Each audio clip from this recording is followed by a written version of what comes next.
how does it work in practice? Let's go down to the quick creation section, because this is where you can see all the different ways you can kick things off. This is really where you, the user, come in. And you'll notice the dashboard doesn't just force you down one path. No, it gives you 4 totally different ways to create content, and each one is made for a different need or different starting point. It's definitely not a one-size-fits-all kind of thing. First up, you've got the most direct method, the keyword blog. This one's for when you've already done your homework, you know your SEO, you just feed it the keywords you're trying to rank for, and boom, the AI builds a whole targeted article right around them. The second path, hot topic blog, lets you kind of ride the wave of whatever's trending online. So instead of trying to guess what people are talking about, you can create content that's already plugged into the big conversations happening right now. Now, this third option is just fascinating. It lets you repurpose your video content from social media and turn it into a written blog post. Think about that. It's such a brilliant way to squeeze every last drop of value out of a piece of content you've already made. And finally, there's the reference link to blog. With this, you can just give it an article that's already out there, and the AI will completely rewrite it for you.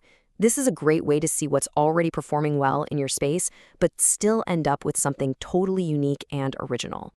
Okay, so you've used one of those 4 methods, you've got your article. Now what? Where does it actually go? Because let's be real, a piece of content is pretty useless until it's published. So let's scroll down a bit and see how this all plugs into your existing setup. We all know creating the content is only half the battle. Publishing it easily and without a bunch of hassle is just as important.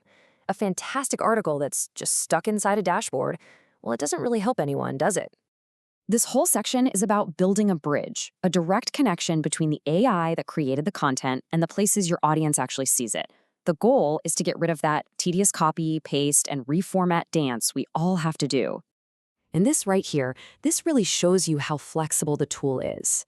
It connects with the big players, like WordPress, which powers a huge chunk of the internet, and Shopify for all the e-commerce folks. But it also has an API, and that means you can plug it into almost any custom website or system you've built. So, the whole point, the big takeaway here, is that this dashboard is trying to cover the entire content lifecycle. It's not just an AI writer, it's a whole system designed to take you from a totally blank page to a published post with as little friction as possible. And that leaves us with one final thought. Look, tools like this are obviously incredibly powerful, but they also bring up some pretty big questions about the future of content itself. If the what and the how of writing are automated, what's our job now? Do we just become better strategists, better editors, better idea generators? It's definitely something to think about.